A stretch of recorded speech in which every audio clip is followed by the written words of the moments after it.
Ciao comrades and welcome, pleasure to have you here. If you are a fan of first-person shooters and PS Vita, you might know there is not many of them available. However, this only holds true when you count only official games. If you also count homebrew or ports, there are so many of them available. And that's what this video is all about every first-person shooter on the PS Vita. Let's get cracking!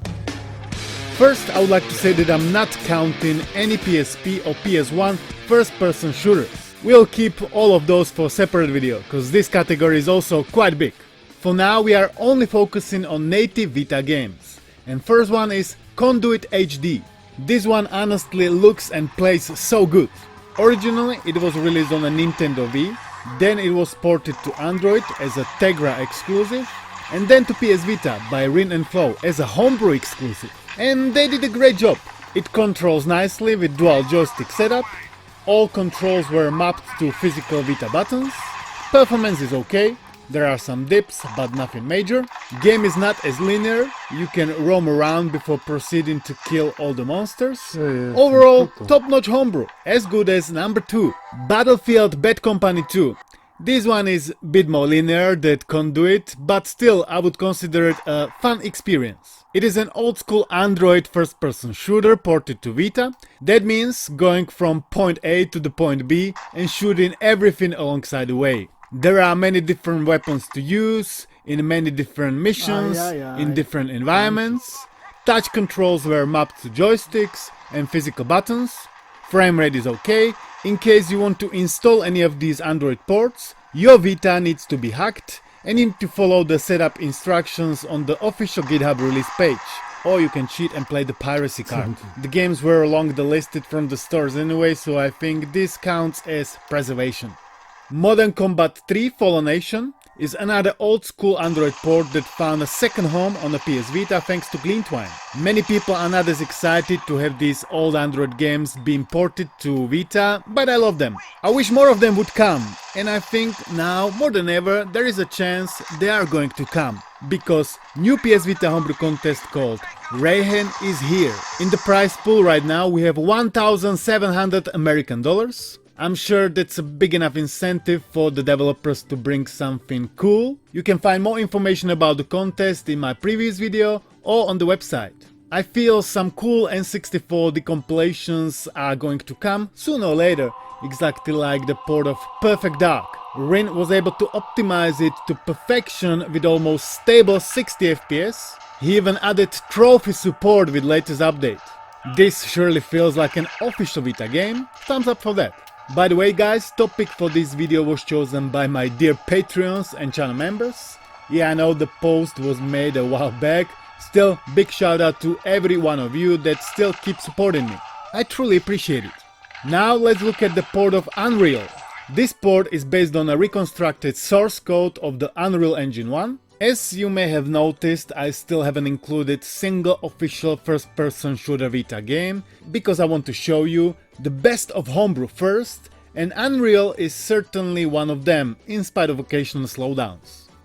If you are into real old-school first-person shooters, native port of Doom64 is available too. It's based on the reverse-engineered project called Doom64 EX. There is a setup process to follow even with these non-Android ports, but we always want to follow official GitHub release page. You just type into Google whatever you're looking for and it will show you everything. If you are into Doom, there is also Chocolate Doom and PR Boom Plus available. You can play all the Dooms and some cool Doom mods in here. And there is even a proof of concept port of Doom 3. It is a proof of concept because Vita struggles a lot with this one. I've included also in my Impossible Ports video. If you are enjoying this one, check that one too, but first let's carry on with real retro first-person shooters. There are quite a few of them available. Port of Hexen 2, Port of Blood, Port of Shadow Warrior, Port of Rise of the Triad, Port of Redneck Rampage. There is also Port of Anarch, this is like a Doom clone. There is also Port of Z Gloom and Quake 1, 2 or 3. All of these are playable natively and they run great, but often you need to fiddle with the settings a little bit to get it into your preferred control scheme. You do it either normally in game settings or in the games folder there might be something like config or .ini file. Besides your usual Android ports and reverse engineer projects, you can find on the Vita also some interesting original homebrews that are well made and have a good playability, like Vita Hot. This super hot ripoff was developed specifically for previous Fuhen homebrew contest, and it has even won a second prize. It ended up right after Purified. This one has won first place. It is a third-person arena shooter with amazing graphics, and there are a lot of different weapons and enemies to fight against. Another decent homebrew ripoff is a Nazi Zombies portable. This is based on a Call of Duty Zombies, if you ever played that one. This is same wave-based first-person shooter, made entirely by homebrew enthusiasts. You can download and play all of these original homebrews for free, no setup process required, just download and play. Now we are looking at this cutting-edge gaming monitor. It is made by KTC brand, and the model is bunch of letters and numbers. It is 4K resolution, 27 inch, 160 Hz, fast IPS panel with 1 millisecond response time. It features an anti-glare screen with a low reflection and height adjustable stand. The stand feels sturdy, installation is super simple, you just clip it on and it holds there firmly. It can turn around, it can go up and down, and it can also go into vertical orientation if you're into it. I haven't heard about KTC brand yet, but it looks like there has been one of the main monitor manufacturers for many big name brands like Samsung, ViewSonic or NEC.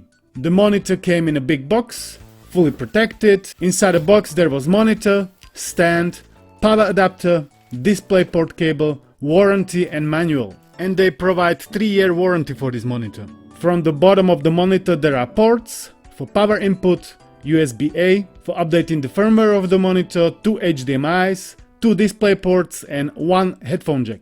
It is powered on by power brick, it's not just the cable. I switched it on and connected to the switch straight away to play some Doom 2016, and I have to say the colors were very nice. There is the HDR 400, here we got some closer specifications if you are into them. I'm more into killing demons, and this monitor allowed me to do it pretty seamlessly. The side and top bezels are minimalistic, only the bottom bezel is a bit larger. Clearly, this monitor for Switch is a bit overkill cause it only can output 1080p at 60 Hz. There are few preset modes to choose from, they are changing color settings. Settings are adjusted with the joystick from the rear side of the monitor. I've also hooked it up to my mini PC that can utilize its high specs better. I've did some emulation and I liked it, of course I did. I've tried some modern games too, and yes, this display is decent. They are selling it right now on Amazon for $360. I don't really need 4K resolution, so for me even their less expensive Full HD or QHD models would be absolutely fine. To find out more about any of these, please check the link in the description down below. Now let's get back to Vita business.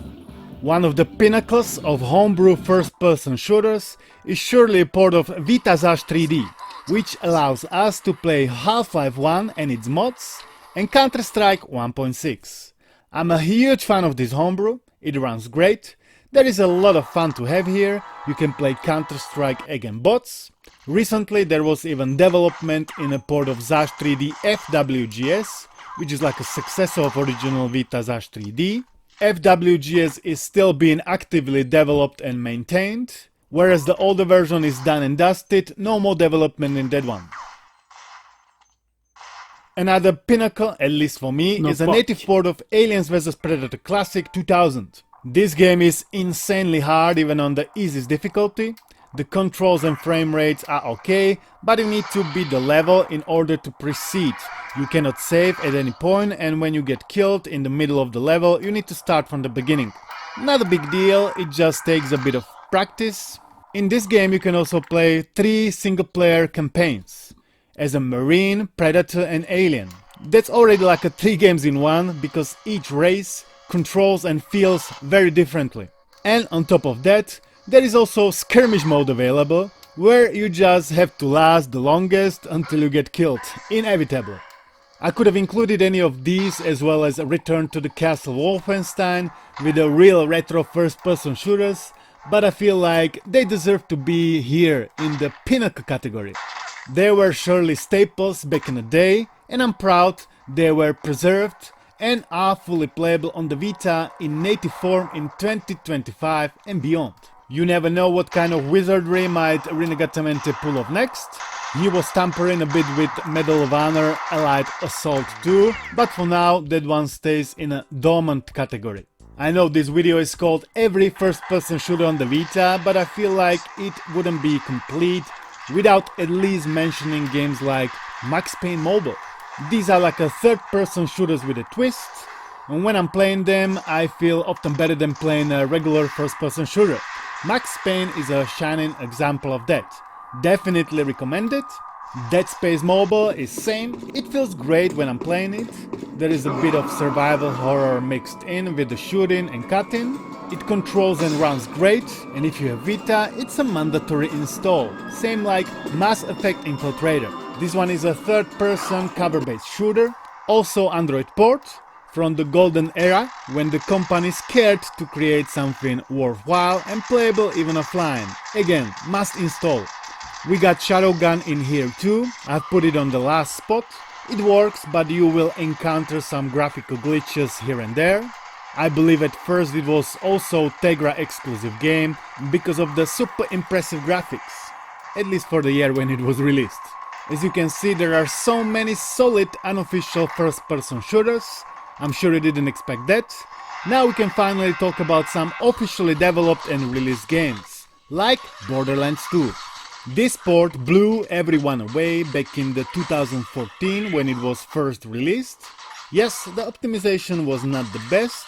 You can partially mitigate dropping frame rate by overclocking your PS Vita to the max values.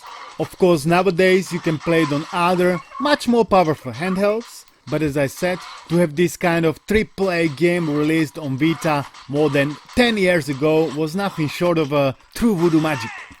What you cannot play on other handhelds though is one of the last few exclusive Vita titles, Killzone Mercenary. Recently some smart developers have also found a way to get this game back online so you can experience single as well as multiplayer now and forever. This is one of the most graphically impressive Vita games. Resistance Burning Sky, this one is also Vita exclusive. It is a bit short and it has bad reputation, but the controls, weapons and frame rate is great, and the graphics don't suck either. Call of Duty Black Ops Declassified, another short and exclusive Vita game with bad reputation. The single player campaign is very short, like around 1 hour, but the online multiplayer is still alive and functional even in 2025, and you can still find people playing online, which is quite rare for an old Vita game. Duke Nukem 3D is here too. I have seen Paranormal Activity on few lists. It looks like nothing special. Generated levels and killing are very similar to the homebrew port of Eldritch that I haven't mentioned yet, but it is a first-person shooter also with procedurally generated levels. To have this list absolutely complete, I'm including also third-person official shooters. Things like Resident Evil Revelations 2, great game if you want to have it more like a shooter, you can play only in the raid mode. I loved it even with those insane loading times. Earth Defense Force Portable 2017. This one is your classic Earth Defense shooting aliens game, bit repetitive after a while, same like 2013 Infected Wars. There is not much to do besides killing enemies. I've played it for a bit, but I didn't really enjoy it. Unit 13 was a bit better. I haven't played it a whole lot either, but the shooting mechanics are really tight. Gun Commando, this is a PlayStation mobile game inspired by Doom. There is no vertical aiming and the controls take some getting used to, but I like it. It's fun. Same as Gun Gods. People are usually saying this is like a modern Wolfenstein 3D, and I kinda agree. Wolfenstein 3D has been also natively ported and it's playable. And the William Shatner's Tech War is playable as well. Some people include on the first-person shooter list also Oddworld, Stranger's Wrath. There are some first-person shooting elements in here, so I guess technically we can partially put it in this category. Many other games have different kind of shooting mechanics like GTA's, Uncharted, Ratchet & Clank, Splinter Cell, etc. But I'm not including any of them in this video because they just don't fit in here. So what do you think? Are there just a few first-person shooters on the Vita? I say no. With the help of Homebrew and hacking, you can enjoy so many of them. And I'm pretty sure I've missed some of them. It wouldn't be a proper video without missing something. And I'm also pretty sure more first-person shooters are going to come in the future to the PS Vita library, because Homebrew never stops. If you enjoyed this video and you wanna see more like this, give it a thumbs up, share, comment, subscribe, join. Thanks to you for watching, and I'll see you in the next one. Peace.